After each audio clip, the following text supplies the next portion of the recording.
और उत्तरकाशी टनल हादसे से जुड़ी बड़ी खबर का रुख करते हैं, जहां कड़ी मशक्कत के बाद ऑगर मशीन निकाल ली गई है। रात भर प्लाज्मा कटर मशीन चली है। अब सुरंग के अंदर मैनुअल खुदाई की तैयारी है। अब जरा आप इसको इस तरह से समझिए कि 16वां दिन है, रेस्क्यू ऑपरेशन लगातार जारी है।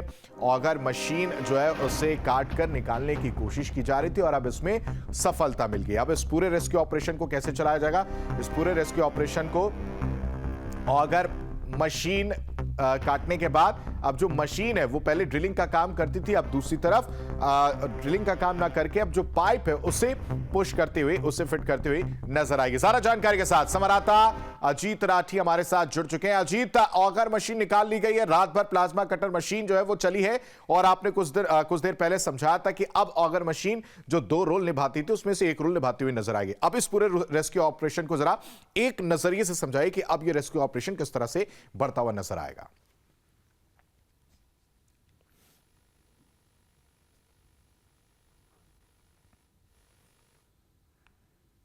और वो जो ऑगर मशीन फंसी हुई जो निकाली गई थी वो तो निकली गई, जो आगे जो हार्ड मेटल था उसको भी काट लिया गया है और अभी किसी भी समय वहाँ पर जो मैनुअल खुदाई हो सकती है और जो एक्सपर्ट बुलाए गए हैं वो अपना काम करेंगे। और इसके साथ ही जैसा मैंने भी आपको बताया भी था कि वो अब अमेरिकन ऑगर मशीन का केवल एक काम रहेगा, ड्रिल नहीं करेगी, वो केवल पाइप को पुश करेगी। जैसे मजदूर 1-1 मीटर खोदते जाएंगे तो वो पाइप अंदर पुश करती रहेगी और इसके साथ जो दूसरा पाइप होगा तब तक उसको वेल्डिंग करने का मौका भी मिलेगा। जो 2.5-3 घंटे वेल्डिंग में और उसको कूलिंग करने में जाते थे उसका समय भी बचेगा। लेकिन मैनुअल को आप जानते ही हैं कि मशीन की तरह मैनुअल काम नहीं हो सकता, थोड़ा समय लगता है और ये मैनुअल चलता रहेगा और पीछे से मशीन पाइप को पुश करती रहेगी। और दूसरा एक बड़ा अपडेट मैं अपने दर्शकों को दे रहा हूँ, तो इस वक्त तक जो ऊपर से जो वर्टिकल ड्रिलिंग की मशीन थी, जो रेस्क्यू के लिए 1 मीटर से भी चौड़ा पाइप डाला जा रहा है, वो 29 मीटर तक ड्रिल हो चुका है, वो पाइप पुश कर दिया गया है।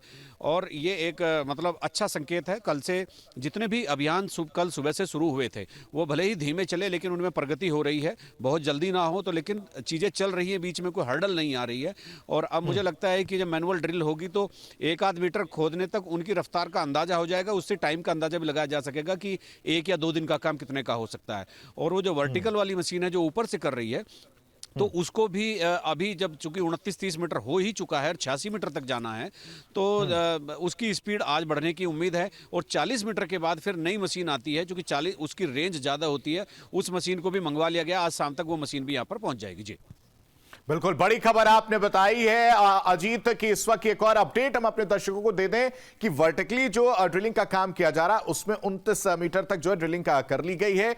ऊपर की तरफ से जो वर्टिकली काम किया जा रहा है, अजीत एक अपडेट वहां से दे रहे हैं। ग्राउंड जीरो से जो जानें फंसी हुई हैं उसका जो प्लान है वो बदलता हुआ नजर आया। अब अजीत जरा ये बताइए कि वर्टिकली जो काम किया जा रहा है, ऐसे में वहां पर कोई चुनौती है उस ड्रिलिंग के दौरान? क्योंकि मलबा जो है वो जाहिर सी बात है, अगर थोड़ा सा भी मिसप्लेस्ड होता है, कुछ भी गड़बड़ होती है तो मलबा नीचे की तरफ भी बिगड़ सकता है। इस बात का अंदेशा, इस बात को ध्यान में रखा जा रहा है?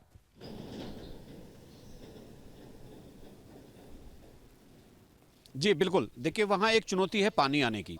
जैसे कल 8 इंच का पाइप ड्रिल किया गया था ऊपर से, तो उसमें 75 मीटर तक जाकर फिर पानी आ गया, उसको रोकना पड़ा। अगर वो जो रेस्क्यू वाला पाइप ड्रिल हो रहा है, वो वर्टिकल ड्रिल हो रही है, अगर उसमें भी पानी आता है तो फिर जो पहले वाला जो 8 इंच वाला जो होल किया गया है उसके माध्यम से उस पानी को ऊपर बोर करके निकाला जाएगा। बस पानी की एक चुनौती हो सकती है और चूंकि हार्ड मेटल तो वहाँ है नहीं, चूंकि वहाँ काम नहीं चल रहा था और सीधे छेद होना है और लोगों को रेस्क्यू करना है, तो चट्टाने पत्थर ये सब कट जाएंगे मशीन से। लेकिन पानी एक बड़ी समस्या हो सकती है, एक बड़ी चुनौती हो सकती है। उससे निपटने के लिए जो 8 इंच वाला होल है जो जिसको सप्लाई के लिए किया जा रहा था, तो उसी से उसको पानी को निकालने का काम किया जाएगा। जो यहाँ काम कर रहे हैं इंजीनियरों का यही कहना है। और आज इस रेस्क्यू ऑपरेशन का 16वां दिन है और 41 लोग अभी भी इस सुरंग में बंद है, उन्हीं के लिए अभियान चल रहा है। लेकिन वर्टिकल वाले से भी काफी उम्मीदें हैं और जो मैनुअली खुदाई है उससे भी काफी उम्मीदें लगाई जा रही है। जी ठीक है अजीत, आप नजर बना के रखिए, आगे भी आपसे अपडेट लेंगे। फिलहाल तमाम जानकारी देने के लिए अजीत आपका बेहद शुक्रिया।